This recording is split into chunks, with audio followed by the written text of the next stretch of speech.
Assalamualaikum warahmatullahi wabarakatuh. Perkenalkan, nama saya Dewi Kumalasari, NIM 2121108. Di sini saya akan menjelaskan mengenai alat dan media pendidikan guna memenuhi UAS mata kuliah Ilmu Pendidikan. Alat dan media pendidikan. Alat merupakan perangkat atau media yang digunakan dalam melaksanakan sesuatu. Alat yang dikatakan suatu perangkat tersebut memiliki fungsi atau guna dalam prakteknya. Sedangkan dalam praktek pendidikan, istilah alat pendidikan sering diidentikan dengan media pendidikan, walaupun sebenarnya pengertian alat lebih luas dari media pendidikan. Di antara yang termasuk dalam alat pendidikan Islam, yaitu diantaranya yang pertama ada pendidik, yang kedua lembaga pendidikan yang memberikan tempat untuk dapat terlaksananya pendidikan formal atau informal. Yang ketiga, sarana dan prasarana pendidikan yang membantu kelancaran pelaksanaan pendidikan, terutama dalam proses belajar mengajar. Yang keempat, ada perpustakaan, yakni buku-buku referensi yang memberikan informasi ilmu pengetahuan kepada pendidik dan peserta didik. Yang kelima, kecakapan atau kompetensi pendidik sehingga memberikan pengajaran yang profesional dengan kesabilitasannya. Yang keenam, metodologi pendidikan dan pendekatan sistem pengajaran yang digunakan. Misal menggunakan metode ceramah, diskusi, tanya jawab, penugasan atau pengajaran lainnya. Yang ketujuh, manajemen pendidikan yang mengolah pelaksanaan pendidikan. Hal ini merupakan alat yang amat penting dalam pendidikan, seperti pengaturan jadwal mata pelajaran, penempatan pendidik dalam mata pelajaran tertentu, peraturan lama mengajar, pemenuhan gaji atau honorarium pendidikan, penentuan rapat-rapat pendidik, dan sebagainya. Yang kedelapan, strategi pembelajaran yang disesuaikan dengan tujuan belajar siswa dalam lembaga pendidikan tertentu, karena setiap lembaga pendidikan masing-masing memiliki visi misi yang berbeda-beda. Yang kesembilan, evaluasi pendidikan dan evaluasi belajar. Dan yang kesepuluh, alat-alat bantu dalam pendidikan dapat berupa pengembangan teknik belajar mengajar. Di antaranya yaitu mengajar dengan menggunakan teknik kuis, sehingga terjadi persaingan dalam menjawab pertanyaan yang dilontarkan oleh pendidik.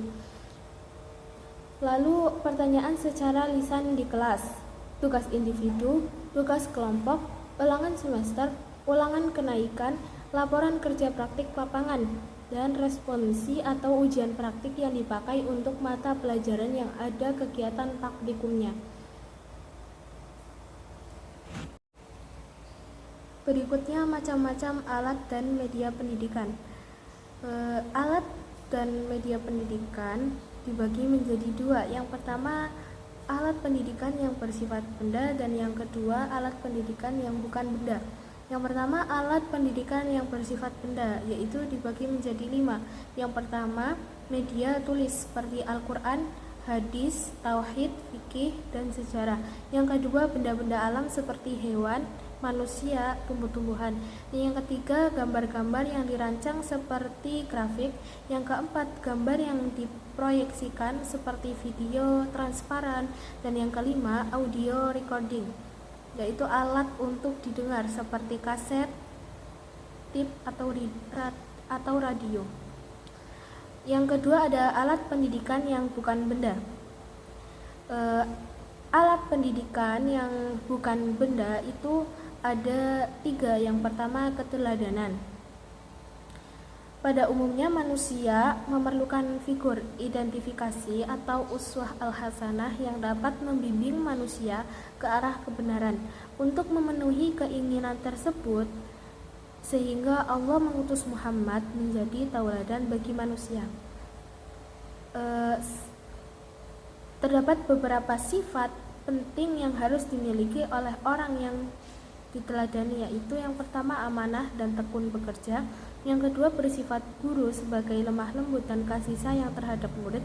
Yang ketiga, dapat memahami dan berlapang dada dalam ilmu serta orang-orang yang mengajarkannya. Yang keempat, tidak rakus pada materi. Yang kelima, berpengetahuan luas serta istiqomah dan memegang teguh prinsipnya. Yang kedua ada perintah dan larangan. Perintah adalah suatu keharusan untuk berbuat atau melakukan sesuatu. Dalam hal ini, perintah itu bukan hanya apa yang keluar dari mulut seseorang yang harus dikerjakan oleh orang lain, tetapi termasuk pula anjuran, pembiasaan, dan peraturan-peraturan umum yang harus ditaati oleh peserta didik. Yang ketiga, ganjaran dan hukuman. Ganjaran itu adalah sesuatu yang menyenangkan yang dijadikan sebagai hadiah bagi anak yang berprestasi, baik dalam belajar, dalam sikap, perilaku. Ganjaran itu dapat dilakukan oleh pendidik dengan cara bermacam-macam, antara lain yang pertama, yang diberikan oleh seorang anak. Yang kedua, guru memberikan kata-kata yang mengembirakan. Yang ketiga, guru memberikan benda-benda yang menyenangkan dan berguna bagi anak. Di bidang pendidikan, hukuman itu dilaksanakan karena dua hal. Yang pertama, hukuman diadakan karena ada pelanggaran, adanya kesalahan yang diperbuat. Yang kedua, hukuman diadakan dengan tujuan agar tidak terjadi pelanggaran. Adapun macam-macam alat dan media yang kemudian dapat digunakan sebagai media pendidikan, yaitu yang pertama ada media pendidikan audio, yang kedua ada media pendidikan visual, dan yang ketiga media audio visual, yang keempat media serba aneka. Maksudnya media serba aneka merupakan suatu media yang disesuaikan dengan potensi di suatu daerah, di sekitar sekolah atau lokasi lainnya, atau di masyarakat yang dapat dimanfaatkan sebagai media pengajaran. Contohnya seperti papan tulis, media 3 dimensi, realita, dan sumber belajar masyarakat. Yang kelima ada gambar fotografi. Biasanya gambar fotografi diperoleh dari beberapa sumber, misalnya dari surat kabar, lukisan, kartun, ilustrasi. Foto yang diperoleh dari berbagai sumber tersebut dapat digunakan oleh guru secara efektif dalam kegiatan belajar mengajar dengan tujuan tertentu. Sekian penjelasan dari saya mengenai alat dan media pendidikan. Kurang lebihnya mohon maaf. Wassalamualaikum warahmatullahi wabarakatuh.